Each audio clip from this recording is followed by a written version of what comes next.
This is the GEC charging set, normally found coupled onto the JAP 2A charging sets. So this is an Air Ministry one. Seen better days, but not beyond redemption.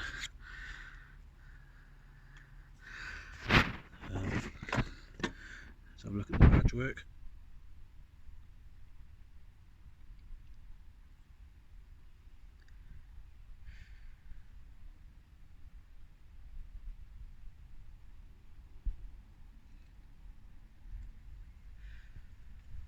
Nice. Right, let's flip it around. 2 wing nuts. Whoopsie daisy. Always wonder what that little hole was on the other set. Spare fuse wire. Very handy. They really thought of everything when they needed these out in the field, didn't they? Right, so inside we have got slide lock fuse holder. Looks like a 5 amp version. 3 wires coming in from the bottom of the dynamo. 3 wires coming out from this junction block here, which then goes into this control box. Just like our Lucas trips, we've got a solenoid plate for cutting out if the voltage goes too high. 1 pot for varying the current load that we need. 2 terminals which poke out the front, and a current meter.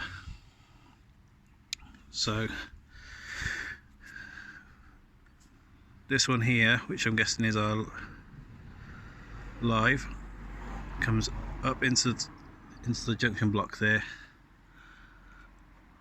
It comes up into the middle terminal of this trip out solenoid here. From there it comes up and over and into the bottom of this fuse. From the bottom of the fuse it comes out of the top. Let's get some light in there, shall we? So it comes up over the top and it seems to come down to the positive terminal here. A comes up from the dynamo into the control box. It comes straight up into the right hand terminal screw of the cutout. It goes around and down to the wiper. If I just move this wire out of the way a minute, it goes onto the wiper of the rheostat or the pot. Okay, the last one, F goes into the junction block, comes out of the junction block, up over the top and down onto the pot at the front there.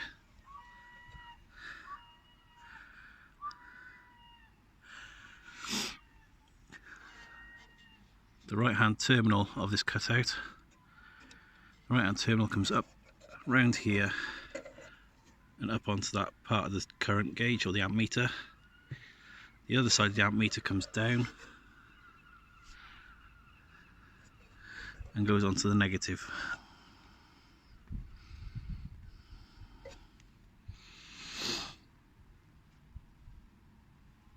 So if anyone's rebuilding one of these, and it is worth it because they're lovely little sets when they're running, that is the pinouts.